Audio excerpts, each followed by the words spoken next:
Nebraska somehow managed to keep almost every key piece from last year's roster from leaving in the transfer portal. Most fans, and I'm sure even the media, expected a mass exodus after Matt Rhule overhauled the entire staff, but so far, only a couple big names dipped out for new opportunities. And even with the losses, this staff's recruiting aggressively, and they've shown they're not afraid to take guys in who might not get the looks from the big time programs, but would be perfect fits in the new Nebraska system. I'm still patiently waiting on some big transfer news, whether that's coming in or going out, but either way, a roster overhaul is coming soon. So today, we'll talk about the latest transfers and recruiting activity, and I'll rank the 7 most important players Matt Rhule needs to keep from entering the portal. But what's up, guys? I'm Connor Hayden, and this is Corn Crazed. If you're a fan of Nebraska or the Big Ten, make sure you hit the subscribe button below so you don't miss any of the content I drop this offseason. And if you want signing day coverage, hit the like button now and I'll make sure I get a video up or maybe do a live stream that night. But now, let's get into it. Yet across midfield. Touchdown, Nebraska. Omar Manning. I just saw that Purdue announced their next offensive coordinator is going to be Graham Harrell from West Virginia. And if you recognize the name but not the coach, he's the former record-setting Texas Tech QB who played for Mike Leach in the late 2000s. And if Frost wouldn't have gotten Mark Whipple last December, Harrell was actually one of the candidates he was looking at, which really shows you that Frost was a forward thinker on offense and he understood where things were going. Purdue, USC, UCLA, and Wisconsin all have spread offenses with air raid tendencies now, so shout out to Matt Rhule for recognizing the importance of bringing in a DC who could stop the pass with a 3-3-5 and hopefully build up a line that can stop the run in a 4-3-2. I woke up this morning to 20 messages from people on Discord asking me questions about the Coldest Crawford and Camonte Grimes' decision to leave the portal and come back to Nebraska. But before I responded, I had to make sure that info was true, and after about 19 seconds of investigation, I figured out it wasn't. And what I think happened was Crawford updated his profile picture to be him in his Nebraska uniform, and Grimes probably tweeted out something cryptic that made people hope he was going to reconsider. And from those 2 meaningless posts, somebody took that as a commitment to Nebraska. And I won't be surprised if either of those 2 guys come back, since Grimes will struggle to find a place to take him with no film from the last 2 years, and Crawford's best offers are Vandy, Pitt, and Syracuse. But I do wonder, how valuable are those scholarship spots, and would Rhule be open to taking them both back? And if you want to get into the Discord with almost 700 other subscribers to talk about Nebraska football and everything going on around the program daily, you can join for free if you go down to the description box below and just click on the link that I labeled as the Discord group. There's not much to say about Ernest Hausman committing to Michigan today, but after thinking there was a good chance he'd end up at Iowa, I guess the one reaction I can give you is thank God he didn't. These past 4 weeks, I've been noticing some comments about 4-star QB Lincoln Kienholz from South Dakota, and a lot of people felt like Matt Rhule should have made him a priority since he had some Nebraska ties and would probably head to Lincoln instead of Washington if he would have had the opportunity. But the new staff never pursued him, and now a week before signing day, Ohio State comes in, and of course, they flip the commitment. Now, in the old era of college football, pre-2021, you'd just assume that Kienholz was locked in at OSU, and that's the last we'd ever hear of him until he went to the NFL. But now we got the portal, and Ohio State has a 2024 commitment from the #1 player in the country, in Dylan Raiola. And what do you think the odds are that both Dylan Raiola and Lincoln Kienholz are on the same roster together for more than 1 season? Because I'd probably give it 15%, maybe 16%. But what happens with Dylan if Kienholz ends up looking great as a backup this year, or even worse, ends up the starter as a true freshman? Does he do what Quinn Ewers did and stick to the commitment for a 1-year NIL deal before going back to a school who really values him? Or does Kienholz get booted and, with a year of Ohio State film, finally earn his way into Matt Rhule's heart? Dylan's dad was at Nebraska a week ago helping Rhule recruit an ASU lineman from the portal. So does Dominic view this staff in a better light than he did the mess with Scott Frost? How much of an impact do you think Dylan's dad has on his decision? Trust me, these are all important questions. Dominic's a former All-American who played 14 years in the NFL and made almost $40 million in his career. I'm going to guess, if he believes in this staff in the direction Nebraska's headed, that Dylan could still be swayed by his #1 influence and Dominic could be the ultimate deciding factor in this recruitment. And sticking with Ohio State, since that's who we're chasing. You remember Johnny Cornelius, the tackle from Rhode Island who had like 16 offers or something stupid and looked like he was going to choose between Nebraska and Oregon? Well, shit changed. That dude now has 25 offers, and both Tennessee and Ohio State are in on him. So the fantasy was fun. I loved the idea. I'm glad we had some hope, but reality has set in. The number 2 player in the portal is going to a school that can guarantee him first round draft status, and I'm guessing after he visits Ohio State tomorrow, he's going to buy into their vision and he's going to end up a starter on their line next year. But there'll be more linemen for Rhule to pursue, so this battle might be over, but the war's still going on. Now let's talk about a few of the visitors coming to Lincoln this weekend. We'll start off with Eric Fields from Ardmore, Oklahoma, and I want to talk about him specifically because of a video that JD Piquel posted up yesterday. In the video, JD basically broke down Rhule going for OKGs, our kind of guys, and that's important to recognize because there have been some new additions to this class that weren't recruited by some of the big schools, but this staff went all in to try and get them here. And I've talked about it before. Rhule wants physically gifted guys with high ceilings who can be developed, and it might take a couple years to get them on the field, but they'll end up with a higher chance of getting drafted, or at least that's been the case at Temple and Baylor. So Eric Fields from Oklahoma has offers from Arkansas State, North Texas, and New Mexico State, but you know what else he has? 180 tackles in 10 games, 120 solo tackles, and he's freakishly fast for a linebacker with a 10.800 time. Quick comparison, receiver Niles Paul from the Bo Pelini days ran the 100 0.2 seconds slower than Field does now, back when he was in high school. Now that Nebraska's targeting him, On3 will probably check out his film and grade him as a 3-star prospect any day now. Next, we got a pair of Florida defenders in the portal coming on Saturday. Chief Borders was a 4-star D-end in the 2021 class who ended up as an outside linebacker in Gainesville, but he only played on special teams this year. And On3 has him ranked as the 38th edge rusher in the portal right now. He's got 3 years of eligibility and he's 6'5", 240, so he fits in as an outside linebacker in White's defense. The other Florida transfer is safety Corey Collier, who was a top 100 player and number 7 at his position coming out of high school. He ranks 17 spots lower than Jaden Gould in the transfer portal, but they're just going off who has the higher ceiling. He was a 3rd-string safety this year and only got to play on special teams, but I think an important note about both these guys is that they weren't recruited by Billy Napier. Dan Mullen was fired after their first year on campus, so if this staff didn't see him as a fit, they didn't have much of a chance. At the very least, they'll both provide depth and they could turn into rotators by next year if they do end up committing. The last visitor I want to talk about today is quarterback Malik Hornsby from Arkansas. He's a former 4-star QB from Texas who Rhule's staff was trying to bring into Baylor.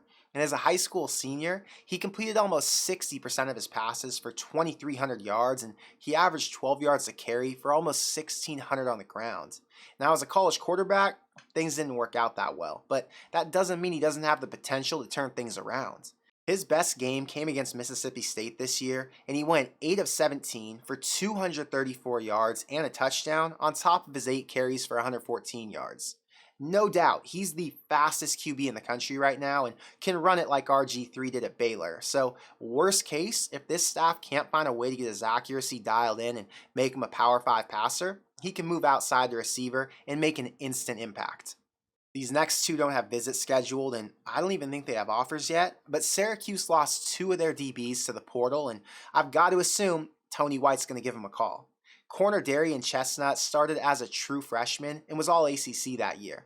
On3 has him listed as the number 8 overall corner with 2 years of eligibility. And in his first 2 seasons, he had 83 tackles, 4 interceptions, and 9 pass breakups. Basically, he's a lock to play in the NFL and would be a huge pickup for any team. And today, safety Jahad Carter entered the portal, and I'd guess he's a top 3 safety once On3 updates their rankings. He's a 3-year starter with 2 years of eligibility, and his stats are just as strong as Chestnut. 136 tackles, 5 interceptions, 7 pass breakups, and a forced fumble. I gotta believe there's a chance Nebraska can land at least one of these guys, and if they do, that would be a huge help to the rest of the D because they can learn from somebody who's already been successful playing in it. Today I sent out almost 30 merch orders to make sure you get your stuff by Christmas, and I leave on Saturday to go visit my dad and grandpa in Oklahoma. So if you do end up placing an order, I'm going to get some more out before I leave, and the rest will be done on Tuesday once I get back. The merch store is live for 3 more weeks, and the discount code for 25% off your entire order is GBR, so don't forget to add that at the end at checkout. And today's video is brought to you 100% free by our sponsor BroThrow. They just launched today their pro membership options for only $15 a month, and you're not locked into any long-term deal, so you can just sign up and pay for it as you use it. My favorite part about Pro is the historical data, so I can see which sports and which teams I'm winning or losing on the most. And then another feature I like is the Bet Sync. It automatically updates my bet to match the lines as they update. You can still sign up and join our group for free at brothrow.com/GBR and get a $150 daily credit limit. But if you upgrade to Pro, you get a $250 daily limit, and then you can build that up as you place more bets. And I'll start giving out more of my picks once we get into the bowl games, because so far on college football in just October and November, I'm at around 1,300 in winnings. And again, BroThrow's available in all 50 states, and since it's peer-to-peer, they don't charge a VIG, so you can win more on BroThrow than you can in a casino or on any of these other popular gaming sites. Now let's get into the guys Nebraska can't afford to lose. I'm ranking the 7 most important players I think Nebraska needs to keep out of the portal, and I chose to only do 7 because that makes this a lot harder since there are probably 10 who deserve to be on this list. And I'm ranking them based on the position need, potential under the new staff, and how much of an impact they've made so far. So before we start, 3 honorable mentions who didn't make this list but are key going into next year are Anthony Grant, Marquise Buford Jr., and Quentin Newsome. I don't think any of those guys would leave, but they got to be a priority for this staff too.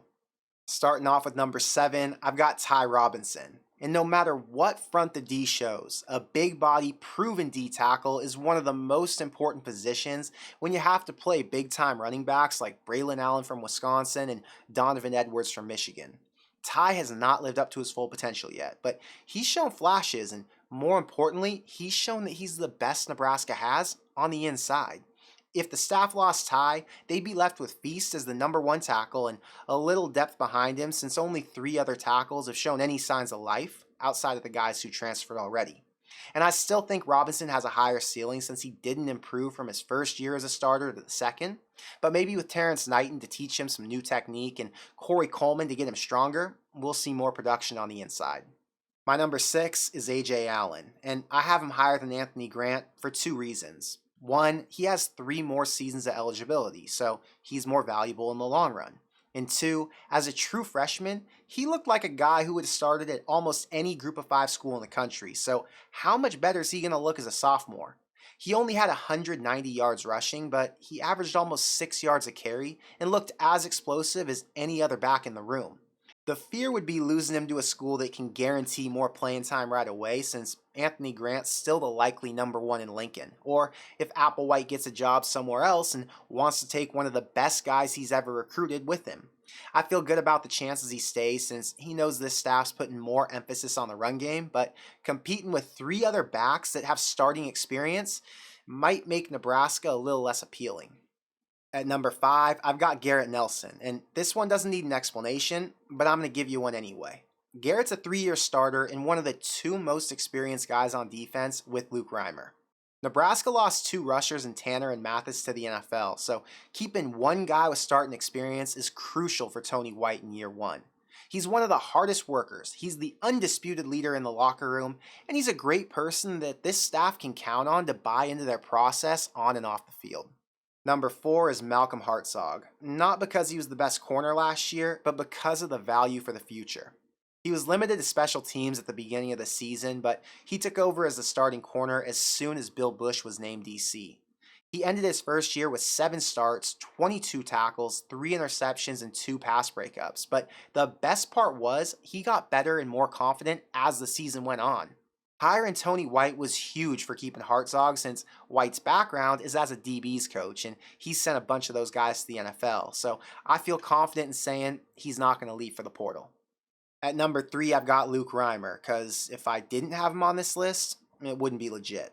He finished honorable mention All Big Ten, even though he only started 10 games, since he had to sit out against Purdue and Iowa because of an injury. And in the last 2 seasons, he has 194 tackles, 2 sacks, and 2 interceptions. But you gotta watch him play to fully understand the impact he has on the D. A great example came against Indiana when he made a heads-up play to crack the receiver who had just caught the ball, then was able to jar it loose and grab it out of the guy's hands for an interception. The team, and especially the defense, really struggled last year, but if you had to pick one returner who lived up to the expectations, I'd say it was Luke Reimer.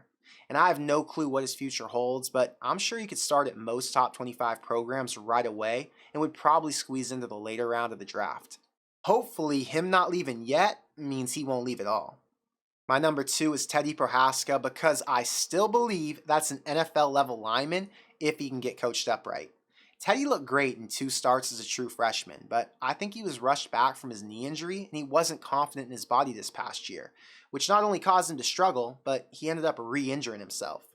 The left side of the line returns Teddy and Nuruddin Uili, and it probably gives Raiola some confidence, but if you take Teddy out of the picture and you force Corcoran into that role, or you take one of the soon-to-be portal commits who we'd hope can play on the right side, you're asking the offensive line to basically start from ground zero. And the good news is, I don't think Teddy wants to leave, so having him back fully healthy for spring is going to be a huge boost while Rhule works on his plan for revamping that front 5. And last at number 1, I'm going with the quarterback. First, this staff needs Casey, because if they lose him, they'll have to get 2 new QBs from the portal. And outside of him, there isn't a proven passer in that room today, and going into spring with 4 QB projects sounds like a complete nightmare, or a 3-9 season. Casey's almost a lock to win the starting job since it's going to be hard to find a QB with more experience than he has, but he brings something else to the table. He has a very high football IQ. He's played in 3 different offenses already, and this would be the 4th he'd have to learn, and I don't think that'd be a problem. The question mark's the shoulder and how fast he can recover from that to start getting live reps in with the new OC. I think he'd stay at Nebraska before he transfers, but I still wouldn't count out the fact that he can just finish school now and get started with his career since he's going to be 25 years old next year. My gut says we're going to lose at least 1 player from today's list, but if Matt Rhule's able to hold on to all of them, I'd give him some major props since there's been a lot of losing and awkward energy in those hallways.